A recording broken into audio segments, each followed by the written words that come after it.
Hello friends, மைக்ரோசாஃப்டோட power பிஐ சீரிஸ்ல போன வீடியோல எதை பத்தி பார்த்தோம்னா ஸ்லைசர் பத்தி பார்த்தோம். இந்த வீடியோல எதை பத்தி பார்க்க போறோம்னா ட்ரீ மேப் அப்படிங்கறத பத்தி தான் பார்க்க போறோம். ட்ரீ மேப்னா என்ன, அதை எப்படி கிரியேட் பண்றது, அதை எதுக்கெல்லாம் யூஸ் பண்ணலாம், அதை எப்படி ஃபார்மேட்டிங் பண்றது அப்படிங்கறத பத்தி தான் இந்த வீடியோல பார்க்க போறோம். வாங்க வீடியோக்குள்ள போலாம்.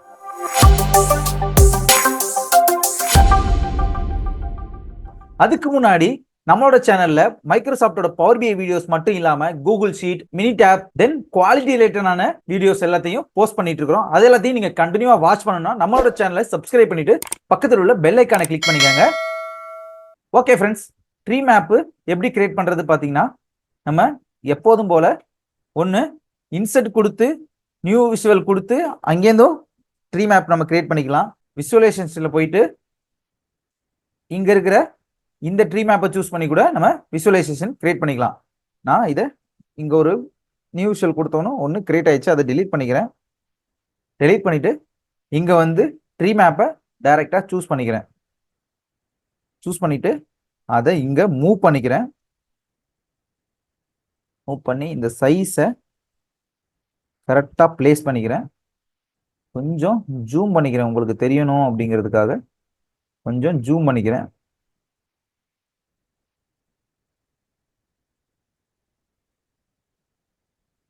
ரொம்ப ஜூம் ஆயிடுச்சு, கொஞ்சம் ஜூமை குறைச்சிக்கலாம். ஓகே, இப்போ இதை கரெக்டாக பிளேஸ் பண்ணிக்கலாம். நம்மளுக்கு இதில் கேன்வா மாதிரி அலைன்மெண்ட்டை ஆட்டோமேட்டிக்காக இதில் பார்க்க முடியும்.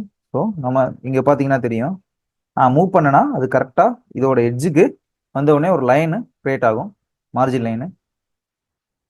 ஓகே, நான் இதில் என்ன விதமான டேட்டாவை இன்னைக்கு யூஸ் பண்ண போறேன்னா, நம்மளோட ஸ்டோர் ரூம்ல சேல்ஸ் கன்சல்டன்ட், அதாவது எஸ்ஏ கார் ஷோரூம்ல சேல்ஸ் கன்சல்டன்ட் இருப்பாங்க.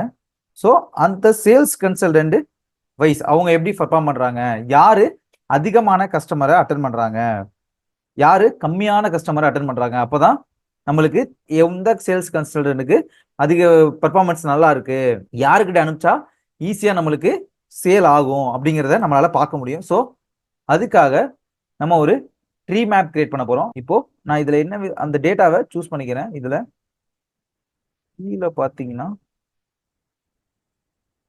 சேல்ஸ் கன்சல்டன்ட் இருக்குது, அதை டிராக் பண்ணி கேட்டகரியில நான் பிளேஸ் பண்ணிக்கிறேன். ஸோ நான் எப்போதும் போல தான் வேல்யூஸ்ல நம்ம என்கொயரி ஐடியை கொடுத்துக்கலாம். ஏன்னா என்கொயரி ஐடியை வச்சு தான் நம்ம இதை எப்போதுமே இந்த மொத்த டேஷ்போர்டையும் கிரியேட் பண்ணிட்டு இருக்கிறோம். இப்போ பார்த்தீங்கன்னா மொத்தம் 5 சேல்ஸ் கன்சல்டன்ட் இருக்காங்க. அவங்க யார் யாரு எத்தனை கஸ்டமரை அட்டன் பண்ணாங்க, அதாவது இந்த என்கொயரி ஐடி 14, என்கொயரி ஐடி 9 அப்படின்னு இருக்கிறது. அதாவது என்கொயரி ஐடி, ஒரு கஸ்டமருக்கு ஒரு என்கொயரி ஐடி, அந்த என்கொயரி ஐடி 14, 9 அப்படிங்கிறது ஒருத்தவங்களும் எத்தனை கஸ்டமரை எத்தனை என்கொயரி ஐடியை கிரியேட் பண்ணியிருக்காங்க அப்படிங்கிறது நம்மளுக்கு இங்கே ஷோ ஆகுது. ஆனால் இதில் டேப் பண்ணாதான் நம்மளுக்கு அதோட டேட்டாவோட வேல்யூ தெரியுது. ஸோ அதனால இதை கொஞ்சம் ஃபார்மேட்டிங் பண்ணிக்கலாம். விசுவலைசேஷனில் போயிட்டு ஃபார்மேட் யுவர் விஷுவலில் கொடுத்து டேட்டா லேபிள்ஸை நான் ஆன் பண்ணிக்கிறேன். டேட்டா லேபிள்ஸ் ஆன் பண்ணணும்னு பார்த்தீங்கன்னா, இப்போ முருகானந்தங்கிற ஒரு 14 கஸ்டமரை அட்டன் பண்ணியிருக்காரு, மணிகண்டன்ங்கிற ஒரு 12 கஸ்டமரை அட்டன் பண்ணியிருக்காரு. ஸோ இந்த கேட்டகரி லேபிளோட சைஸ் எல்லாத்தையும் கொஞ்சம் பெருசு பண்ணிக்கலாம் ஃபர்ஸ்ட். ஏன்னா அது ரொம்ப சின்னதாக இருக்கு. இப்போ நான் ஜூம் அவுட் பண்ணேன்னா பார்த்தீங்கன்னா ரொம்ப சைஸ் சின்னதாக இருக்கும், படிக்கிறது கஷ்டம். ஸோ அதனால கேட்டகரி லேபிளோட சைஸை கொஞ்சம் பெருசு பண்ணிக்கலாம். நான் ஒரு 14 எடுத்துக்கு வந்துக்கிறேன். சரி, 14 நல்லா போல்டு பண்ணிட்டு, ஒயிட் கலரே இதுக்கு ஓகே தான். ஸோ அதனால ஒயிட் கலரே வச்சுக்கலாம். தென் இங்க இருக்கிற இந்த டேட்டா லேபிள்ஸோட சைஸை கொஞ்சம் பெருசு பண்ணிக்கலாம்.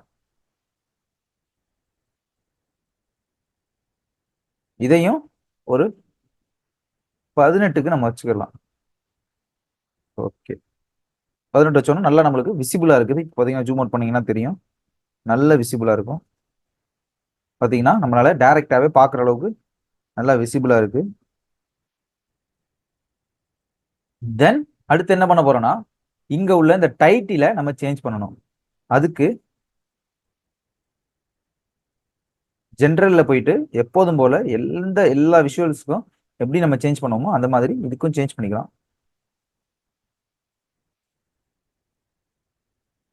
இதில் போயிட்டு இதோட டைட்டில நான் ரிமூவ் பண்ணிக்கிறேன். சேல்ஸ் கன்சல்டன்ட்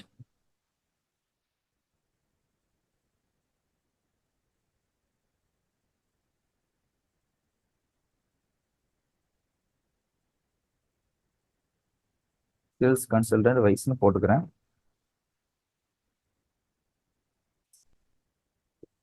தென் இதை அலைன் பண்ணிக்கிறேன். சென்டர் அலைன் கொண்டு வந்துறேன். இதோட ஃபாண்ட்டை கொஞ்சம் இன்க்ரீஸ் பண்ணிக்கிறேன். 16 ஓகேவா இருக்கு. இன்க்ரீஸ் பண்ணிட்டு இதை நல்ல டார்க் பிளாக்கு எடுத்துட்டு வந்துடலாம். ஏன்னா இப்போ அது ஷேடோ பிளாக்ல இருக்கு. நல்ல டார்க் பிளாக்கு நம்ம அதை மாத்திக்கலாம். மாத்தியாச்சு.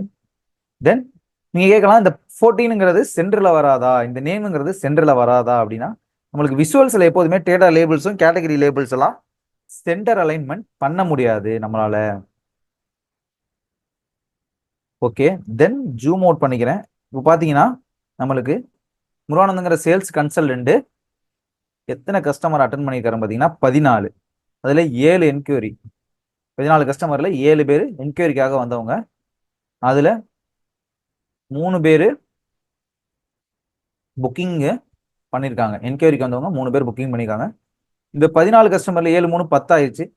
மிச்சம் உள்ள கஸ்டமர் எல்லாமே வந்துட்டு எதுக்குமே வேற ஒரு பர்பஸ்க்காக வந்திருப்பாங்க. இல்லை இதுக்கு முன்னாடி உள்ள டெஸ்ட் டிரைவுக்கு எதுவும் சம்திங் வந்திருப்பாங்க. அவங்களையும் இவர் அட்டன் பண்ணியிருக்கலாம். ஸோ இந்த பிரவீனுங்கிறவர் பார்த்தீங்கன்னா இப்போ 9 கஸ்டமர் அட்டன் பண்ணியிருக்காரு. அதில் பார்த்தீங்கன்னா 4 பேர் என்கொயரிக்காக வந்தவங்க. அதில் 1 தான் புக்கிங் ஆயிருக்கு இப்போ. ஸோ அவங்களோட ஆவரேஜை நம்ம இதில் ஈஸியாக செக் பண்ண முடியும். ஓகே ஃப்ரெண்ட்ஸ், இந்த வீடியோவில் எப்படி ட்ரீ மேப் கிரியேட் பண்ணுறது அப்படிங்கிறத பற்றி பார்த்தோம். நெக்ஸ்ட் வீடியோவில் பார்க்கலாம். தேங்க்யூ.